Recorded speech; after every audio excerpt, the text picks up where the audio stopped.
Oi, pessoal, tudo bem? Nós vamos agora, na última semana desse bloco, na semana 7, começar a falar sobre os agentes externos do relevo. Na aula passada, nós falamos dos agentes internos, que são aqueles que atuam lá no interior do nosso planeta e formam o relevo, que são as formas da nossa superfície. Depois que essas formas elas já estão, formadas, o relevo ele já está ali constituído, começa a ação dos agentes externos que vão transformar, vão esculpir essas formas. Então, os agentes externos, geralmente, eles não formam um relevo, eles transformam um relevo. Seja colocando um determinado material em cima de outro, seja retirando. Então, a gente vai ver um pouco disso aí na aula de hoje, tá? Os agentes externos, eles atuam durante milhares e milhões de anos e não para, né? Então a gente tem ali a formação de um relevo e a gente tem o tempo todo o vento batendo, a água da chuva ou às vezes a água do rio, e aquilo ali vai se transformando a todo momento. No caso do Brasil, nós não temos um relevo tão acidentado, tão alto, tão montanhoso, porque no nosso país a gente tem uma condição desses agentes externos mais atuantes do que os agentes internos. Lembra que o Brasil ele está no meio de uma placa tectônica? E o meio de uma placa tectônica faz com que os agentes internos atuem menos e por isso os agentes externos atuam mais. E aí depois que o relevo está formado, ele começa a ser moldado, a ser esculpido e a consequência disso é uma diminuição na altitude desse relevo. Mas a princípio a gente não precisa ficar preocupado com isso. O que eu quero falar aqui para vocês hoje é as características de duas formas de transformar o relevo que vêm de agentes externos. Nós temos o primeiro, que é o intemperismo, que se divide em três, que é o intemperismo químico, intemperismo físico e intemperismo biológico. E a outra forma de transformação é a erosão, que a gente já vem falando nas aulas anteriores. Primeiro nós vamos falar sobre o intemperismo. O intemperismo, ele é a degradação das rochas. Então, daquele material que geralmente fica no interior do solo, lá embaixo, ou às vezes ele fica exposto, mas lembra que o solo ele é formado a partir da degradação da rocha mãe, da rocha original. É essa rocha que o intemperismo vai atuar ali e a partir disso começa a formar o solo. Então, geralmente, o intemperismo é uma das primeiras ações. O intemperismo é essa degradação das rochas e dos seus minerais, que vão ser transformados posteriormente em solo, principalmente. E o intemperismo, para ele acontecer, a gente precisa da ação da umidade, ou seja, da presença de água, seja em forma líquida ou no ar, enfim, a umidade de alguma forma. A gente precisa de temperatura e a gente precisa da ação de agentes biológicos, de seres vivos, que formam os três tipos de intemperismo.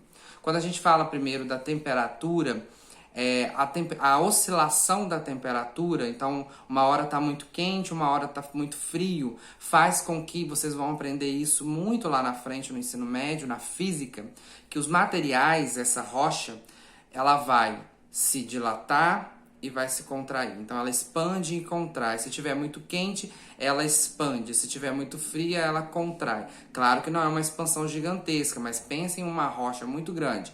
Se ela expande um pouquinho, ela já sofre algumas alterações. Quando ela retrai, quando está mais frio, ela também sofre alterações.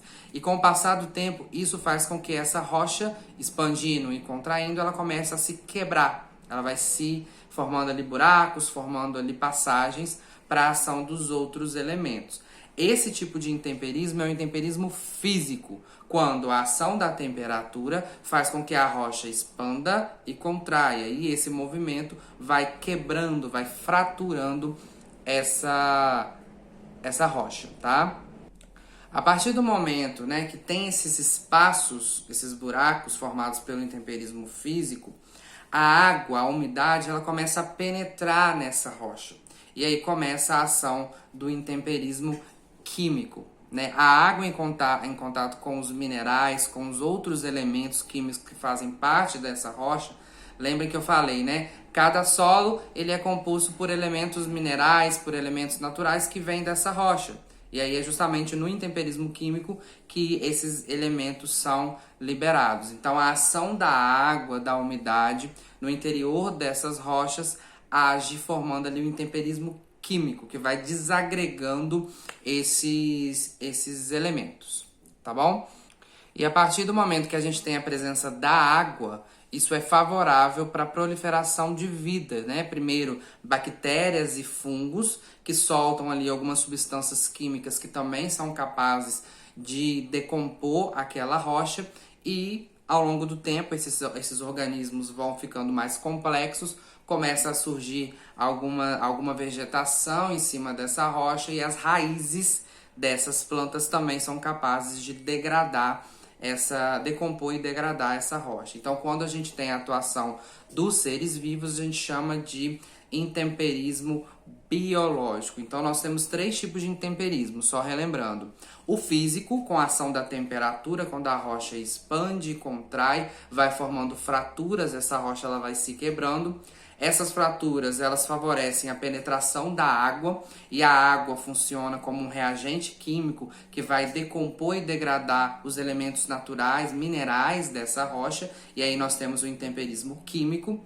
E com a presença da água favorece a proliferação de vida, os organismos vivos, primeiro fungos e bactérias, que com o passar do tempo vão tornando o ambiente favorável para o surgimento de organismos mais complexos, como as plantas, e as raízes das plantas também são capazes de decompor e degradar essa rocha, e esses organismos, bactérias, fungos, eles também liberam substâncias químicas também capazes de decompor e degradar essa rocha, e quando a presença dos seres vivos é capaz de atuar sobre essa rocha, a gente chama de intemperismo biológico, ok? Agora nós vamos falar sobre a erosão e a sedimentação. Bom, a erosão e a sedimentação são processos complementares, mas que também têm relação com o intemperismo. Então, o intemperismo, seja ele químico, físico ou biológico, ele vai agir sobre a rocha natural, a rocha mãe que está ali, e esse processo de decomposição e degradação vai formando fragmentos dessa rocha. Esses fragmentos são chamados de sedimentos, tá? É o que sobra dessa rocha. Esses sedimentos, eles ficam ali, podem ficar ali por um bom tempo. Porém, nós temos a ação dos tais agentes externos que a gente está falando. Então, o vento, a água da chuva, a água dos rios, o gelo, né? Áreas muito frias, geladas, temos as geleiras que também são capazes de atuar sobre isso. Então, a ação desses elementos faz com que ocorra uma retirada desses sedimentos. Então, imagine uma rocha que está ali toda fraturada, tem vários pedaços, e aí bate um vento muito forte, capaz de carregar esse sedimento. A mesma coisa, a chuva bateu ali, vai carregar esse sedimento para algum lugar. Quando a gente está falando de remoção, então, por exemplo, a gente tem ali a rocha e começa a formar ali um pequeno solo, até pedaços dessa rocha. Quando essa água, vamos imaginar a chuva, a água da chuva bateu ali e retirou aquele fragmento, a gente chama de erosão.